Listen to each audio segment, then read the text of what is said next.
नमस्कार। अगर आप प्रचुर मात्रा में धन कमा रहे हैं और धन का आगमन आपके जीवन में सही है तो 90% प्रॉब्लम्स तो आपकी रिजॉल्व हो ही जाती है। अब कुंडली में दसम भाव अगर आपका बलवान है, और आज इसी पर चर्चा करेंगे कि किन भावों में बलवान होता है, कहाँ यह आपको दिक्कत देगा, परेशानी देगा। और अगर यह दसम भाव आपका बलवान है तो आप ये समझ लीजिए कि समस्या आपके जीवन में धन की आएगी ही नहीं। हालांकि 11वां और दूसरा भाव धन को दिखाता है, पर यह आपका कर्म क्षेत्र है। धन का जो रास्ता बनेगा आपके कर्म क्षेत्र से ही बनेगा। जब तक कोई कार्य नहीं करेंगे तब तक धन का आगमन होगा ही नहीं। तो हमें समझना है कि किन भावों में यह सबसे बेस्ट रिजल्ट देते हैं। जो दशम भाव के मालिक हैं, जो दशमेश हैं आपकी कुंडली में बनते हैं, और इनके अलावा ऐसे कौन से भाव हैं जो आपको मदद करते हैं कार्य क्षेत्र में। अगर यह मजबूत है तो कार्य क्षेत्र में आपकी वृद्धि होगी, समय समय पर आपको जॉब के अंदर तरक्की मिलती रहेगी, और आपको समय समय पर जो भी आप एक्सपेक्ट कर रहे हैं आउट ऑफ योर जॉब वह आपको मिलता रहेगा।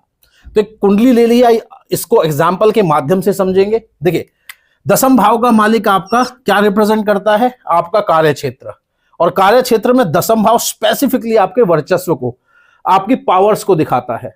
अब सबसे बेस्ट पोजीशंस की क्या हो सकती है? देखिए, ग्रह कॉम्बिनेशंस में काम करते हैं, और जब तक उन कॉम्बिनेशंस को आप समझेंगे नहीं तो कोई भी उपाय आपको लाभ देंगे नहीं। क्योंकि उपाय आज को 36 तरह के उपाय आपको मार्केट में बताए जाते हैं, पर समय आने पर ही आपको उसका लाभ मिलता है। कितने भी उपाय करते रहिए, लेकिन अगर जॉब का समय आया नहीं तो जॉब मिलेगी नहीं, और जॉब जाने का समय आ गया तो चली ही जाएगी। अब दसम भाव का मालिक कहां सबसे बेस्ट रिजल्ट करता है, पहले इसको समझ लेते हैं। देखिए, दसम भाव का मालिक कोई भी ग्रह अपने ही घर में सबसे अच्छे रिजल्ट करता है। अगर दसम भाव का मालिक दसम भाव में बैठ जाए, जैसे कि आप देख रहे हैं शनि आपके दसम भाव के मालिक बन रहे हैं यहां पर इस कुंडली में, तो शनि की पोजीशन दसम भाव में सबसे बेस्ट मानी जाएगी, क्योंकि यह इनका खुद का भाव है ना। सेकंड बेस्ट क्या होगी? देखिए, सेकंड बेस्ट हमेशा ग्रह अपने से त्रिकोण में जब जाता है तो मोर और लेस वही तत्व उस ग्रह में मिलता है उसे, या उस घर में मिलता है। तो यहां पर जब वह त्रिकोण में जाएगा तो इसको बल मिलेगा। त्रिकोण क्या है? Second house.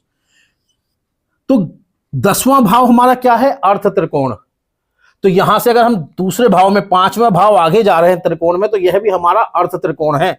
तो शनि अगर इस घर में आ जाता है तो भी बेस्ट रिजल्ट करेगा।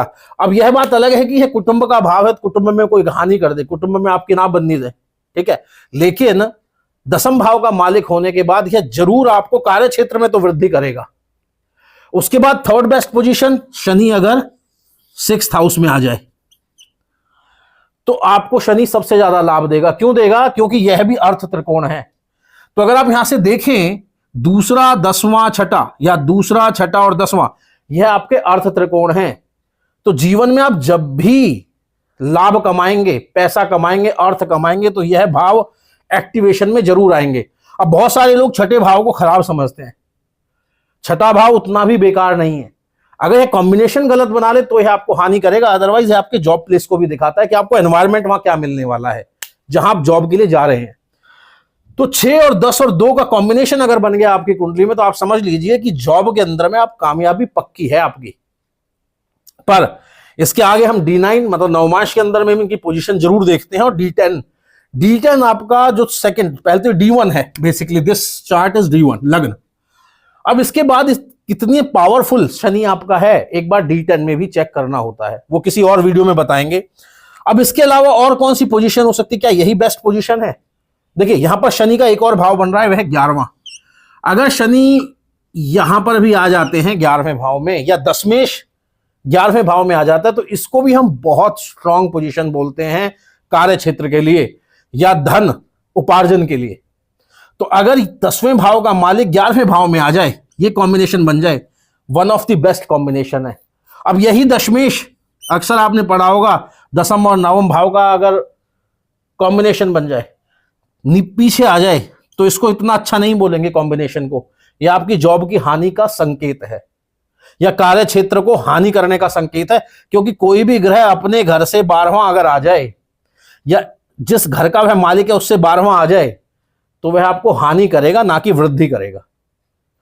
तो यहां पर अब ऐसा नहीं है कि शनि यहां पर बैठकर लाभ नहीं दे सकते। अब हम देखते हैं कॉम्बिनेशन, क्योंकि यहां पर अगर हम ग्रह की पोजीशन वाइज देखें तो यह हानि का क्षेत्र बन जाता है दसम भाव की। तो इसके बाद हम फिर देखेंगे क्या कोई कॉम्बिनेशन, क्या ग्रह या शनि किसी ग्रह के साथ या किसी ग्रह के नक्षत्र में जाके कोई अच्छा कॉम्बिनेशन बना रहा है। अब दसम भाव का मालिक कोई भी हो सकता है, शनि को ही ना माने, आपकी कुंडली में कोई भी हो सकता है। ठीक है, तो यहां पर कहां सबसे बेस्ट रिजल्ट देंगे? दसम भाव में, दूसरे भाव में, छठे भाव में और 11वें भाव में। और सबसे खराब पोजीशंस क्या हो सकती है? 9th हाउस, 5th हाउस, ये सबसे खराब पोजीशंस में से एक होंगी। लेकिन यह भी आपको सक्सेस दे सकती हैं, लेकिन कॉम्बिनेशंस मैटर करते हैं। अब ऐसे केस में अगर मान लीजिए दसम भाव का मालिक इन घरों में नहीं है और कहीं और बैठा है, तो पक्का है कोई ना कोई ऐसे कॉम्बिनेशन बना के बैठा होगा। अगर आप जीवन में अच्छा कर रहे हैं, आप अपने कार्य क्षेत्र में अच्छा कर रहे हैं, जहां वह लाभ देने की स्थिति में है, पर इन पोजीशंस में बैठा है, तो यहां ऐसा बिल्कुल हम यह मान के चल सकते हैं कि यह आपको लाभ देने की प्रबल स्थिति में है। तो प्रबल और एक नॉर्मल ग्रह में यह फर्क होता है। तो आप भी देखिए आपका ग्रह जो आपका दशमें से कहां बैठा है, यह इसकी बेस्ट पोजीशंस है। और अगर यह आपको लाभ नहीं दे रहा है तो उसमें क्या करें, उस समय में हमें क्या उपाय करना चाहिए? देखिए, इसको बलवान करना चाहिए जो भी आपके 10th लॉर्ड बनते हैं। अब आपको यह देखना है कि उनकी अफ्लिक्शन है कहां। अगर लग्न में वह इन भावों में बैठे हैं और आपको रिजल्ट नहीं दे पा रहे हैं, तो पक्का वह आपके नवमांश में पीड़ित होंगे और दशमांश में पीड़ित होंगे, या वह कहीं ना कहीं किसी ऐसे नक्षत्र में बैठे होंगे जो कि रिजल्ट नहीं दे पा रहा है।